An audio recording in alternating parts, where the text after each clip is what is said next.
Mask पर जिते पूरा फील्ड सर्वे कंप्लीट हो जो मानकर बाकी पड़ी सुभद्रा हिताधिकारी माने से माने तांको किस्ती पाइबे किंतु राखी पूर्णिमा रे सुभद्रार पंचम किस्ती 28 तारीख रे ही मिलिबो।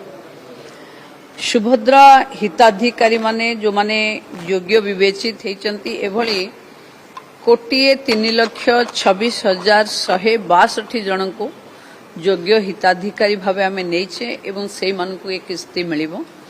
सेथिरे नुआ है एथर 2,21,054 जन नूतन हिताधिकारी भावे सुभद्रा पाइबे एवं ये पंचम किस्ती बाबद रे सरकार 5,163 कोटी 8,10,000 टंका सीधा सड़क महिला खाता को डीबीटी माध्यम रे हस्तांतरित करिवे।